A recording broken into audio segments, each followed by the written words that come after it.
अस्सलाम वालेकुम। अफसाना बशारत नाहिद ताहिर, रियाद, सऊदी अरब। रात ढल चुकी थी मगर दुश्मन के सीनों से उठने वाली नफरत का अंधेरा दिन के सूरज को भी निगल चुका था। फिजा में बारूद की बू रची हुई थी। धुएं के सियाह बादल, हर सिमत उड़ती खाक और ज़मीन पर बहता खून, हर गली, हर दर, हर दीवार पर चीखों की बाज़गश्त सुनाई देती थी। गज़ा की वो पुरानी मस्जिद जो कभी कुरान की तिलावत से गूंज उठती थी, आज मलबे की ढेर में बदल चुकी थी। इसी मलबे तले एक बूढ़ा शख्स तलहा बिन सईद और इसका जवान बेटा अब्दुल्ला दबे हुए तकलीफ से करहा रहे थे। उनके चेहरों पर मिट्टी और खून की लकीरें नुमायां थीं। बेटे का आधा बदन पत्थरों तले कुचला हुआ था, मगर आंखें खुली थीं। उन खुली आंखों में मौत का साया लरसता हुआ साफ दिखाई दे रहा था। बूढ़ी आंखों में फरियाद लरज रही थी, मगर लबों पर शुक्र की तस्बीह जारी थी। ये गज़ा की मिट्टी की पहचान थी कि यहाँ आंखों में आंसू और लबों पर शुक्र मिलता है।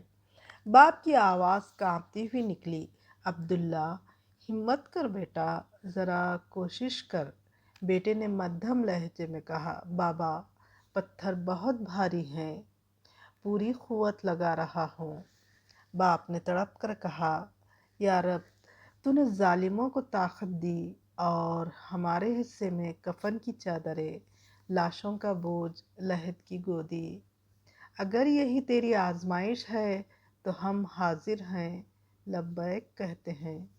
अब्दुल्ला ने आखिरी जोर लगाकर लब खोले, बाबा सब्र, रब ने हमें जन्नत के लिए चुना है और जालिमों के लिए जहन्नुम तैयार की है।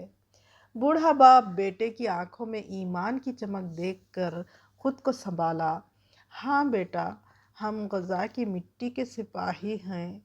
हमारी ज़बान से दुनिया सिर्फ अल्हम्दुलिल्लाह सुनेगी।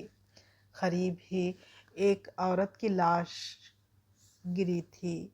उसके सीने पर एक छोटी सी बच्ची चिमटी हुई नजर आई।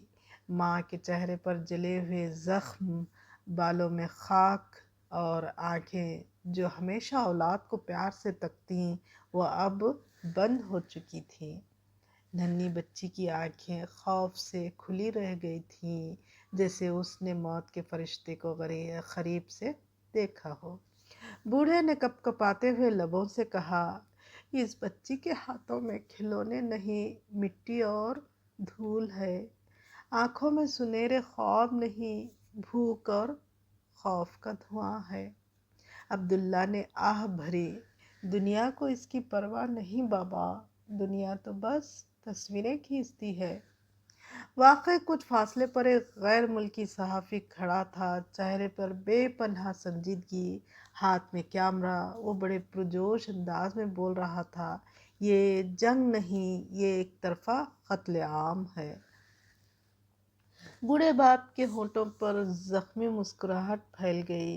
दुनिया लिखेगी, बहस करेगी, मीडिया पर तस्वीरें भी पोस्ट होंगी, मगर ये लाशें, ये बहता हुआ लहू, इन्हें कौन समेटेगा?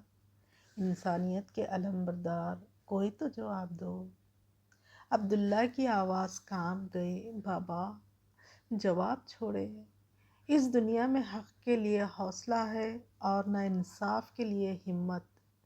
यहाँ सब तमाशाई बने हुए हैं, मगर क़यामत के दिन सबको जवाब देना होगा। एकाएक एक और धमाका हुआ, ज़मीन लरज़ गई। माँ और बेटी की लाशें मज़ीद मलबे तले दब गईं। बाप की सांसें उखड़ने लगी। इस लम्हे उसकी आंखों में अपनी बीवी का चेहरा उभरा। जिंदगी से भरपूर लहजे में वो कह रही थी, तलहा, मैंने एक मलबे से आटे की बोरी उठा लाई हूँ, जिसका आटा पत्थर की तरह जम चुका है, मगर फिक्र ना करे, मैं इसे कूट कर पीस कर खुब्स रोटी तैयार करूँगी। बूढ़े बाप की आंखें भर आई, चिराग हयात बुझने को था। लबों पर एक आखिरी आह निकली, या रब तो खामोश है तो ज़रूर इसमें कोई हिकमत है, वरना तो फ़िरौन को यूं ढील न देता। फिर उसकी आवाज़ मध्यम मध्यम, फिर टूटी हुई सांसें और एक मुकम्मल खामोशी। धुआं और भी गहरा हो गया। चीखों की बाज़गश्त आसमान को चीरती हुई ऊपर जा पहुंची। आसमान से बारिश की शक्ल में एक रहमत का साफ और शफाफ खतरा ये ऐलान करता हुआ गिरा कि तुम सब जन्नती हो। अब्दुल्ला ने ये एक आखिरी हिचकी ली और इस बूंद को अपने खुश्क लबों पर सजाकर सीने में उतार लिया। बाप के बेजान चेहरे पर एक नूर सा छा गया।